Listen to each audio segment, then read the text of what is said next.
Yes, we came, we saw, he died. Una vez un presidente dijo sus verdades en la ONU, alabó al presidente de Estados Unidos en ese tiempo, Barack Obama, y este, luego de 2 años, lo traicionó junto con sus aliados europeos de la OTAN. Lo mataron por decirles todas las verdades. Mira el video de principio a fin. Su discurso duró 1 hora y media, pero te dejo los mejores momentos. En realidad, vale la pena verlo. Como se sabe, las Naciones Unidas fueron fundadas 3 o 4 países. Ellos fueron los que la fundaron, que a la sazón estaban contra Alemania. Las Naciones Unidas fueron creadas por naciones que se unieron contra Alemania en la Segunda Guerra Mundial. Constituyeron un órgano denominado Consejo de Seguridad, que convirtió a esos países en miembros permanentes y le otorgó el derecho de veto. Nosotros no estábamos presentes en ese momento. Las Naciones Unidas se configuraron de acuerdo con esos países que tenían la intención de que nos sumáramos a los planes originales.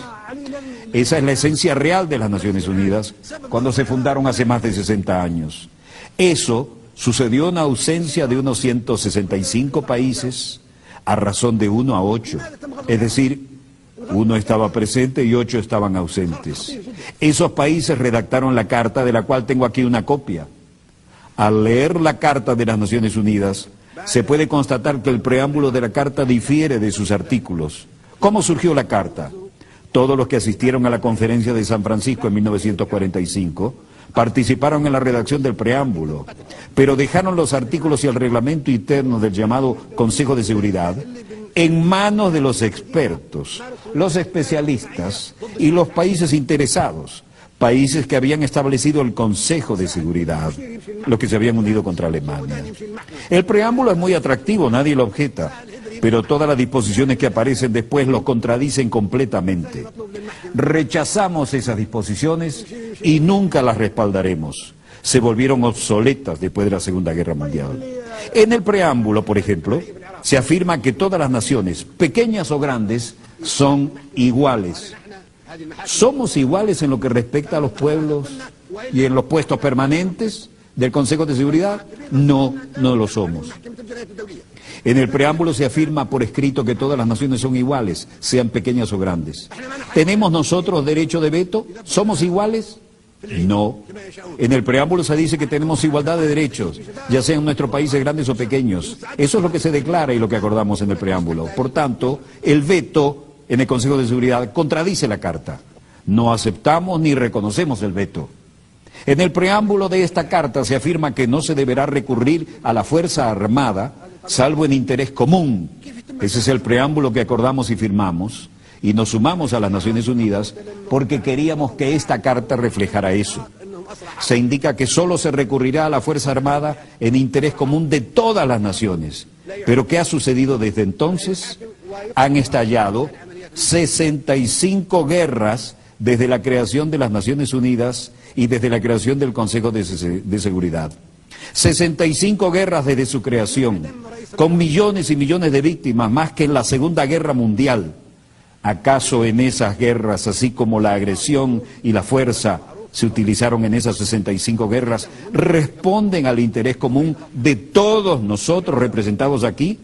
No.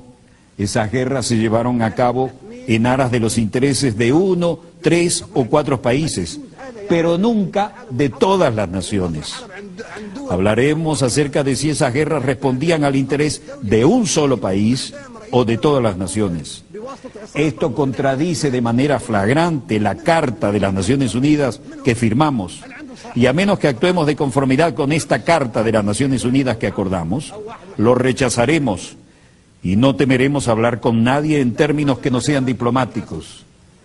Ahora hablamos del futuro de las Naciones Unidas. No debe haber hipocresía ni diplomacia, porque se trata de la cuestión importante y vital del futuro del mundo, del planeta.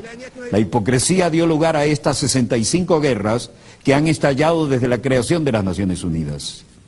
Si un país, Libia por ejemplo, agrediera a Francia, entonces la organización entera respondería porque Francia es un Estado miembro soberano de las Naciones Unidas y todos compartimos la responsabilidad colectiva de proteger la soberanía de todas las naciones.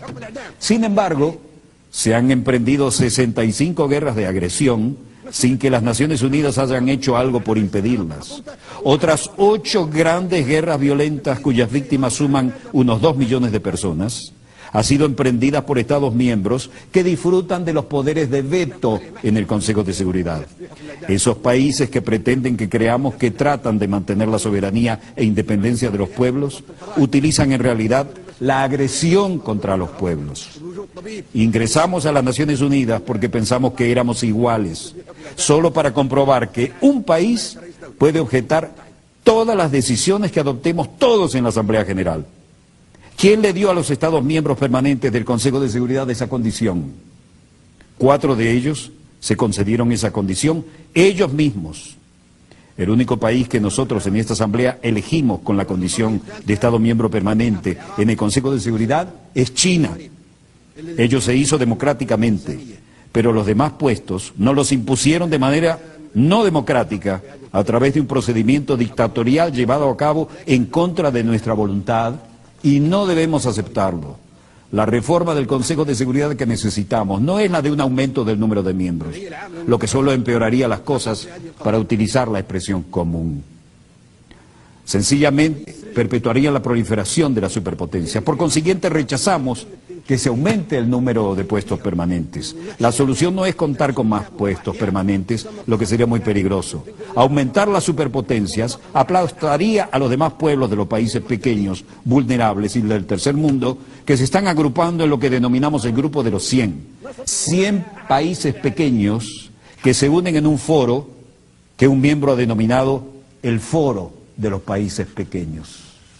Comunicar sus esfuerzos para superar los desafíos que son nuestro principal enemigo común, el cambio climático, las crisis internacionales, el deterioro económico del capitalismo, la crisis alimentaria, la crisis del agua, la desertificación, el terrorismo, la inmigración, la piratería, las epidemias naturales y las epidemias causadas por el hombre, la proliferación nuclear. Tal vez la gripe H1N1 fue un virus creado en un laboratorio que quedó fuera de control y que originalmente se había concebido como un arma militar. Entre esos retos también cabe citar la hipocresía, la pobreza, el miedo, el materialismo y la inmoralidad.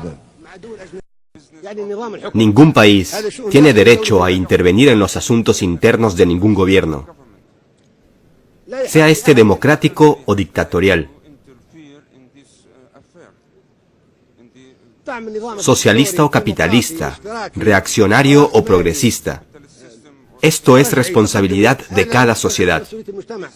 Es un asunto interno.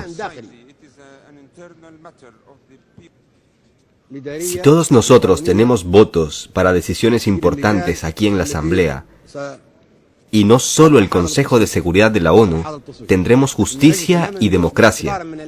Y ya no tendremos un Consejo de Seguridad formado por países que han sido elegidos por tener armas nucleares, economías ricas o tecnologías avanzadas. Eso es terrorismo. No podemos permitir que el Consejo de Seguridad sea dirigido por superpotencias. Eso es terrorismo en sí mismo y por sí solo. Si queremos que el mundo esté unido, sea seguro y pacífico, eso es lo que debemos hacer. Decidir todos aquí en la Asamblea. Si queremos seguir viviendo en un mundo de guerras, ustedes eligen. Seguiremos teniendo conflictos y luchando hasta el día del juicio final. A nosotros, los africanos, nos alegra y nos enorgullece el hecho de que el actual presidente de los Estados Unidos sea un hijo de África. Es un acontecimiento histórico.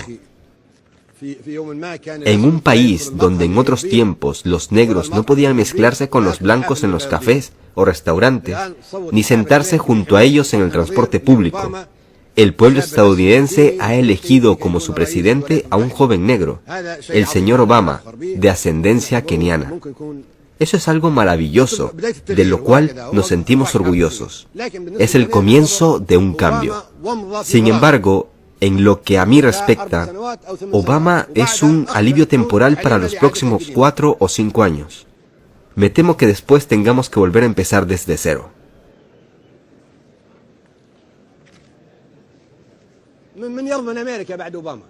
Nadie puede asegurar cómo se gobernará a los Estados Unidos después de Obama.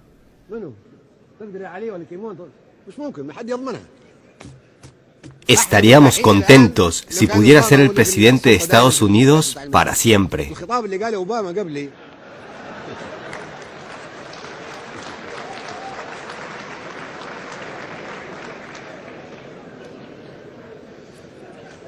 Los presidentes estadounidenses solían amenazarnos con todo tipo de armas. Nos amenazaban con lanzar operaciones como Rolling Thunder, enviada a Vietnam, o como la Tormenta del Desierto, enviada a Irak, o la Operación Mosquetero, enviada a Egipto en 1956, o las rosas envenenadas que Reagan envió a los niños libios. ¿Pueden imaginarse? Sería lógico pensar que los presidentes de un país tan grande, con un puesto permanente en el Consejo de Seguridad y con derecho a veto, nos habría protegido y nos habría enviado la paz. Pero no. ¿Qué recibimos a cambio? ¿Bombas dirigidas por láser transportadas en cazas F-1? Este era su enfoque. Nosotros dirigiremos el mundo, les guste o no, y castigaremos a todo el que se oponga a nosotros. El discurso que pronunció nuestro hijo Obama hoy es completamente diferente. Hizo un llamamiento serio a favor del desarme nuclear, lo cual aplaudimos. Dijo también que los Estados Unidos por sí solos no podían resolver los problemas que enfrentamos y que el mundo entero debería unirse con ese fin. Dijo que debemos hacer más de lo que hacemos ahora, que es solamente pronunciar discursos. Estamos de acuerdo y lo celebramos. Dijo que habíamos venido a las Naciones Unidas a achacarnos unos con otros. Y lo cierto es que cuando venimos aquí deberíamos comunicarnos mutuamente en pie de igualdad. Dijo además que la democracia no debe imponerse desde afuera, pero en realidad hasta hace poco los presidentes estadounidenses decían que se debía imponer la democracia a Irak y a otros países. Pero Obama habló con franqueza cuando dijo que la democracia no puede imponerse desde fuera.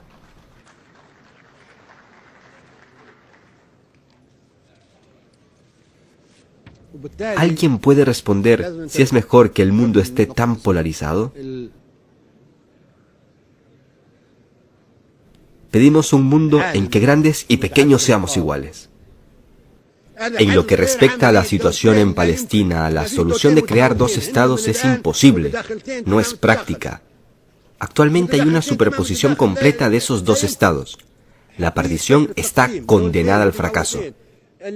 Estos dos estados no son vecinos, sino que son coexistentes, tanto en términos de población como de geografía.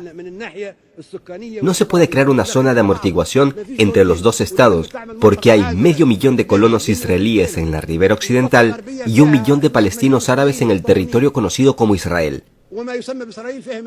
Por lo tanto, la solución radica en un Estado democrático sin fanatismo, por razones religiosas o étnicas. La generación de Sharon y Arafat se han acabado. Necesitamos una nueva generación en la que todos puedan vivir en paz. Observen a los jóvenes palestinos o israelíes. Ambos desean paz y democracia. Quieren vivir bajo un solo Estado. Ese conflicto está emponzoñando al mundo.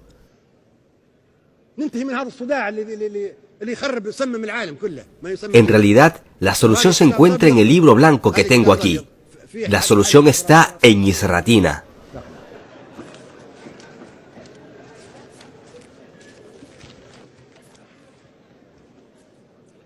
Los árabes no albergan ninguna hostilidad ni animadversión hacia Israel. Somos primos y pertenecemos a la misma raza. Queremos vivir en paz. Los refugiados deberían regresar a sus casas. Son ustedes quienes provocaron el holocausto entre los judíos. Ustedes, y no nosotros, quienes los incineraron. Nosotros les dimos refugio, les dimos amparo durante la época romana, durante el reino árabe de Andalucía, durante el gobierno de Hitler. Son ustedes quienes los envenenaron. Son ustedes quienes los aniquilaron. Nosotros les dimos protección mientras ustedes los expulsaban. Reconozcamos la verdad. No somos hostiles. No somos enemigos de los judíos. Y algún día los judíos necesitarán de los árabes. Llegará un momento en que los árabes serán quienes les vuelvan a dar protección para salvarnos como hicimos en el pasado.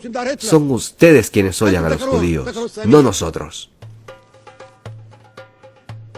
Libia espera que ustedes ayuden a realizar una transición en un mundo plagado de crisis y tensiones. En este mundo debe prevalecer la humanidad, la paz y la tolerancia. Nosotros no acostumbramos a claudicar cuando se trata del destino de la humanidad, de las luchas del tercer mundo y de las 100 naciones pequeñas que deberían vivir siempre en paz.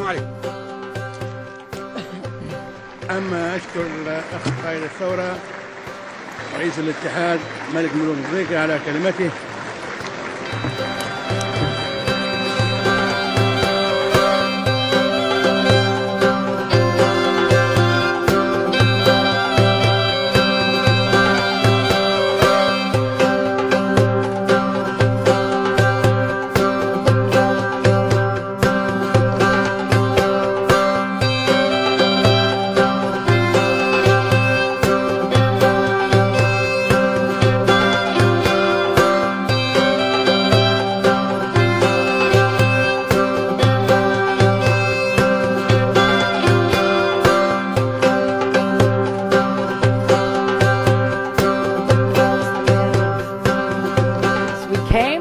We saw, he died. Did it have anything to do with your visit?